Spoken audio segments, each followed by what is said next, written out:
És most Nagy Patriknak igyekeznie kell, mert Lama középütt pedig ketten is. Lama viszi tovább a labdát, Kassai előnyt szabályt ad. Nagyon jól, 3-2 ellen. Lama a 16-oson belülre ér, Lama rúgja középre, még mindig ott van. Lama, és harmadszor is begyötri, ott a helyzet, Király kivédi Sesták labdáját, és nincs ember a kipattanón.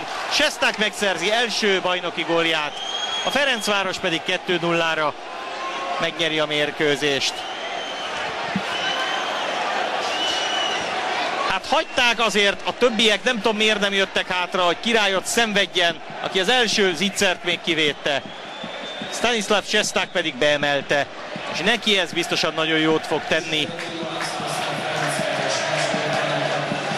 Itt adja be Lama, ez egy óriási védés, de a kipattanó mindenki föladta az első lövésnél, mert ott állnak a szombathelyiek megrogyva.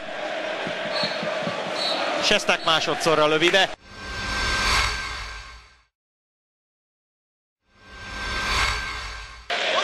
Szabadrúgás, mert nem tudja gyorsan elvégezni.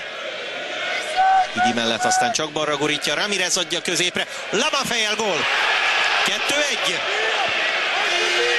Most egy pontos beadás érkezett, Gerald jól tette, hogy gyorsan elvégezte a szabadrúgást. Ramirez benyesett labdáját, meg Roland Lama fejeli a hálóba. Szépít a Ferencváros. És még van hátra, bő 2 perc. Jól emelkedett Lama, védhetetlen a fejes, szép mozdulat. A beadás is nagyszerű volt. Elszámította magát a Honvéd védelem. 2-1.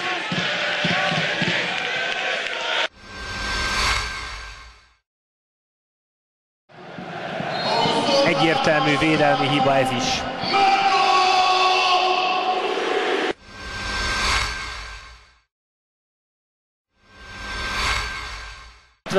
Perc, a sorfal a helyén. Tehát Leandro vagy Trinks.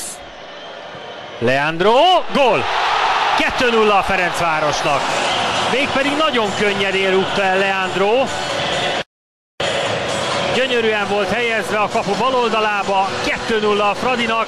Hát innen nagyon nehéz lesz a visszaút a Diósgyőrnek.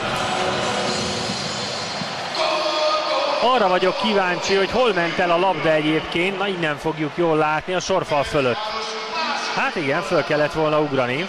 Jó helyre állította Antal Botond ezt a sorfalat, csak hát nem ugrottak föl. Kicsit szét is nyílik ott a sorfal, és pont ott megy el a labda.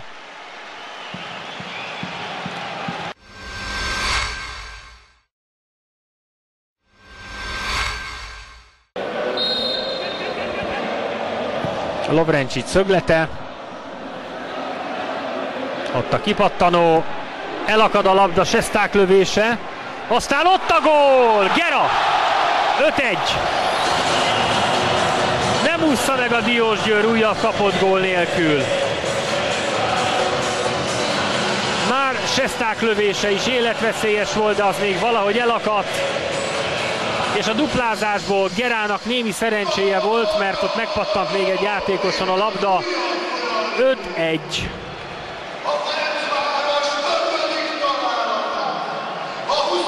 Itt van Sesták lövése, ami kijön. És itt van Gera. Igen, ott valamelyik diósgyőri. Bacsa Patrik volt, aki belefejelt.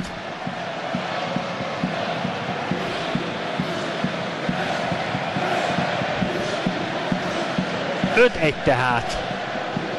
A 84. percben Gera is betalált.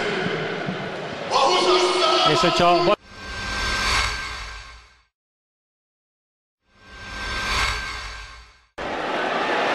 megy Gyuricsin kint a bal oldalon egyelőre, azonban Ramirez kapja a labdát, azt nézi, hogy Böde hol van középen. Gyuricsin bent a 16-oson belül most már, ott a visszagurított labda, Trinks. Gól!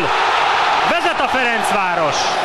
Florian Trinks góljával pont azon gondolkoztam, hogy vajon belefér az, hogy leveszi így a labdát, és nem egyből kapásból lövi el Trinks.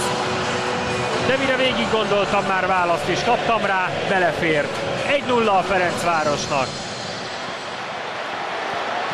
Trinks tehát a gólszerző.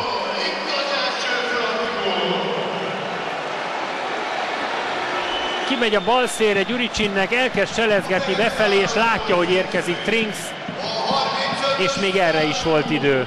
Egyrészt, hogy levegye, hogy megigazítsa, hogy megnézze magának a bal alsó sarkot, és el tudta rúgni, úgyhogy 3 diósgyőri játékos kezdett oda elé besűrűsödni, de még az utolsó pillanatban, még mielőtt odaért volna Oláh Bálint vagy bárki más, el tudta csavarni a labdát, és azt kell, hogy mondjam, ez egy nagyon okos gól volt, nem erőből, hanem ésszel helyezve oldotta meg.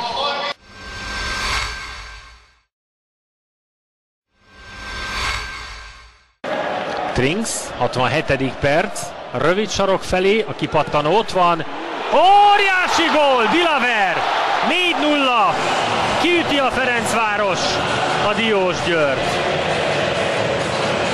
Már amikor neki készülődött Emir Dilaver, lehetett érezni, hogy ezt jól találja el, abból gól lehet, hát az lett. Ez most már megsemmisítő vereség a Diósgyőrnek.